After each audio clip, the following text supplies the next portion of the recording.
Saudara-saudari terkasih dalam Kristus, hari ini Rabu 31 Agustus 2022 dalam pekan biasa ke-22 tahun C. Bacaan dibawakan oleh Marieta Evelyn, Mazmur dilantunkan oleh Nana Puspa Dewi, dan renungan ditulis oleh Antonia Jovita Ari. Selamat menekuni Sabda Allah. Marilah kita semakin mengasihi, semakin peduli, dan bersaksi.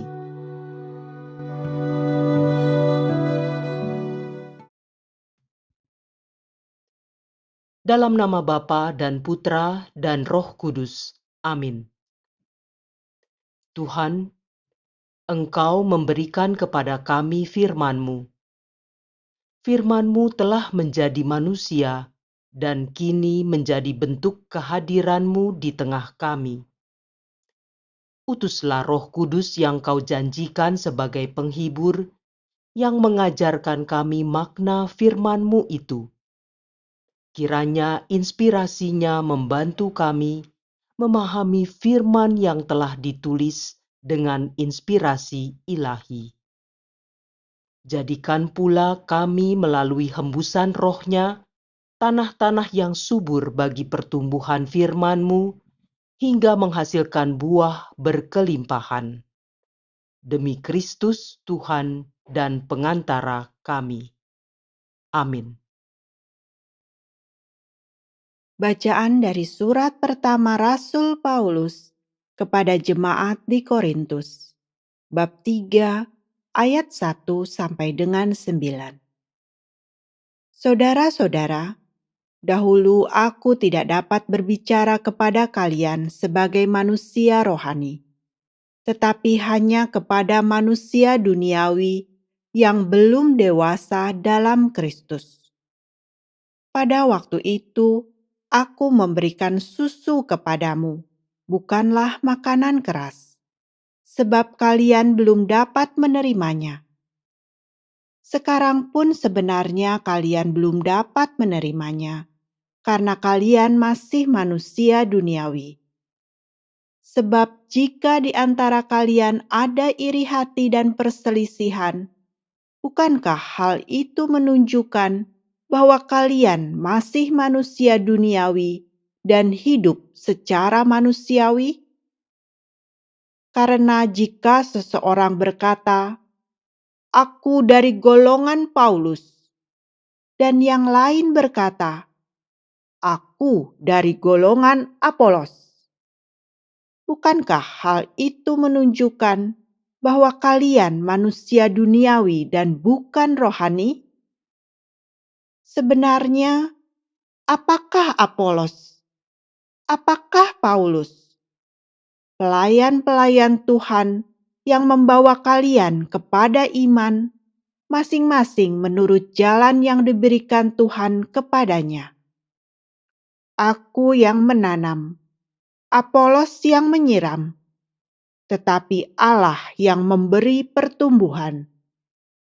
Karena itu yang penting bukanlah yang menanam atau yang menyiram, melainkan Allah yang memberi pertumbuhan. Baik yang menanam maupun yang menyiram adalah sama, dan masing-masing akan menerima upah sesuai dengan pekerjaannya. Sebab kami ini hanyalah kawan sekerja Allah, sedangkan kalian adalah ladang Allah dan bangunannya. Demikianlah sabda Tuhan.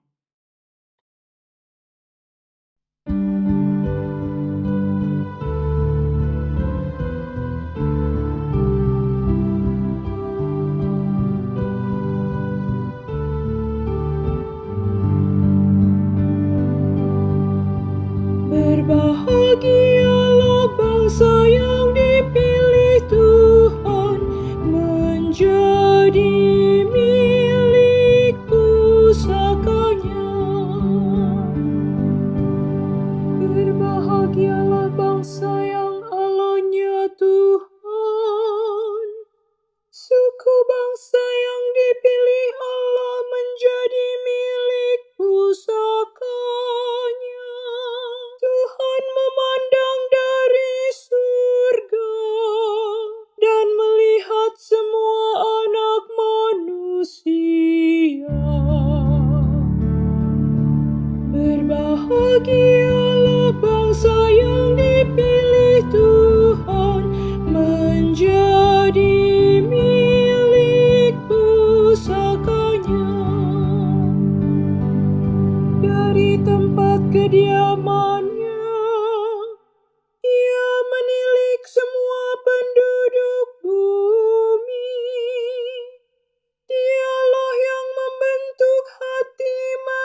Tuhan, Dialah penolong dan perisai kita.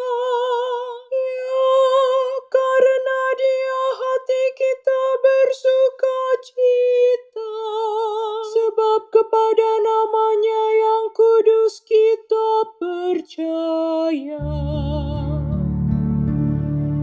Berbahagialah bangsa yang dipilih Tuhan menjadi milik pusaka-Nya.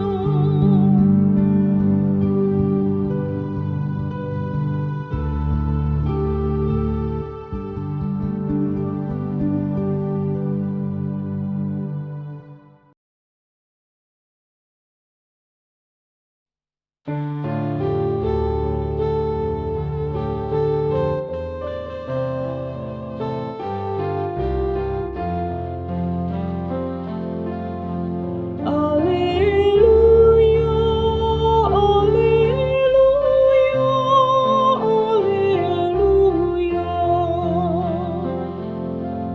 Tuhan mengutus aku memaklumkan Injil kepada orang hina dina dan mewartakan pembebasan kepada para tawanan. Alleluia, alleluia, alleluia.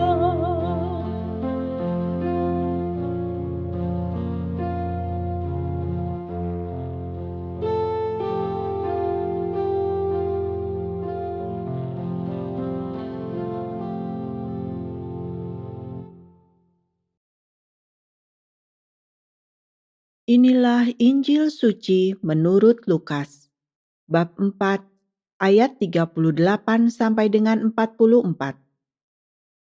Setelah meninggalkan rumah ibadat di Kapernaum, Yesus pergi ke rumah Simon. Adapun ibu mertua Simon sakit demam keras, dan mereka minta kepada Yesus supaya menolong dia. Maka Yesus berdiri di sisi wanita itu, lalu menghardik demamnya. Segera penyakit itu meninggalkan dia. Wanita itu segera bangun dan melayani mereka.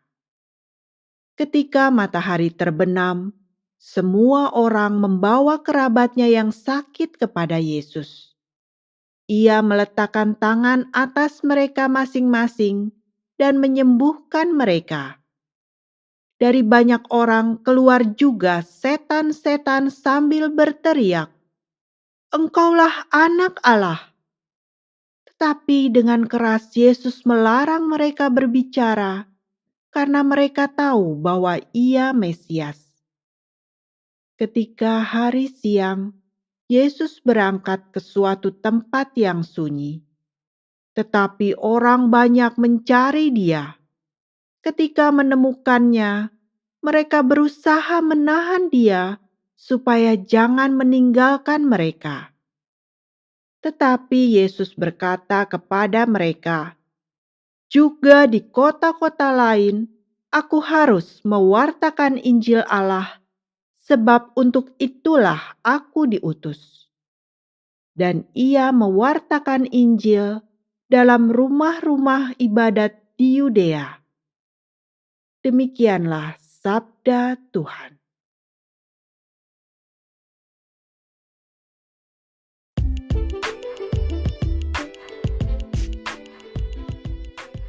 Menjadi saksi Kristus yang aktif. Renungan dibawakan oleh Antonia Jovita Ari.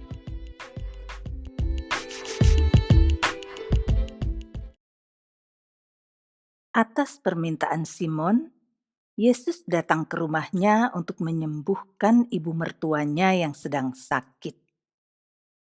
Segera setelah disembuhkan oleh Yesus, wanita itu bangkit dan melayani mereka. Mengetahui peristiwa ini, maka semua orang datang membawa kerabatnya yang sakit kepada Yesus. Yesus meletakkan tangan atas mereka masing-masing dan menyembuhkan mereka. Juga mengusir setan-setan yang ada pada sebagian di antaranya. Bapak, Ibu, kaum muda terkasih dalam Yesus Kristus, jika diperhatikan, dalam perikop ini dituliskan bahwa dari sekian banyak orang yang disembuhkan oleh Yesus, hanya ibu mertua Simon yang menyampaikan ungkapan syukur. Kesaksian iman ibu mertua Simon menggerakkannya untuk melakukan tindakan nyata peduli terhadap sesama. Sementara orang banyak hanya terpesona pada mukjizat yang Tuhan lakukan. Sebatas rasa kagum saja atau euforia sesaat. Sampai-sampai mereka berusaha menahan Yesus untuk tidak meninggalkan mereka. Mereka ingin memiliki secara eksklusif kuasa adikodrati Tuhan Yesus yang membuat mereka terpesona itu. Yang jika kita telusuri secara duniawi, bisa saja hak eksklusif itu akan membawa manfaat berupa ketenaran kota mereka, sehingga semua orang harus datang ke situ jika ingin menemui Yesus. Dan hal ini tentunya akan mendatangkan keuntungan finansial bagi mereka. Mereka masih menjadi manusia duniawi, seperti yang Rasul Paulus katakan dalam bacaan pertama. Mereka hanya bisa minum susu, seperti bayi, disuapi dan dilayani. Tindakan mereka hanya bersifat pasif. Maka hal seperti itu pula lah yang terjadi ketika kemudian orang-orang Kapernaum ini melihat Yesus didakwa secara tidak adil di istana Pilatus. Seharusnya mereka bisa bersaksi dalam kebenaran tentang apa saja yang telah mereka terima dan alami sebelumnya. Namun mereka tidak tergerak untuk melakukannya. Bahkan berpura-pura tidak mengenal Yesus. Lalu bagaimana sikap kita? Apakah kita berperilaku seperti ibu mertua Simon atau seperti orang banyak itu? Apakah anugerah Allah yang telah kita terima, entah melalui kesembuhan dari penyakit, pemulihan ekonomi, atau nafas kehidupan yang kita hirup sampai detik ini, telah menggerakkan hati kita untuk menjadi saksi kasih Kristus secara aktif dalam tindakan nyata dengan sikap peduli dan melayani sesama. Marilah kita berdoa. Allah Bapa di surga, terima kasih atas penyertaan-Mu sampai hari ini. Kami percaya bahwa semua yang boleh kami terima dan alami hanya karena kasih dan kemurahan-Mu. Mampukan kami untuk menjadi saksi kasih-Mu secara aktif dengan melayani sesama yang membutuhkan, seperti yang dilakukan oleh ibu mertua Simon, dan terlebih lagi seperti yang diteladankan oleh Yesus Kristus Putra-Mu Tuhan kami, yang bersama Dikau dalam persatuan dengan Roh Kudus, hidup dan berkuasa Allah sepanjang segala masa. Dalam nama Bapa dan Putra dan Roh Kudus. Amin.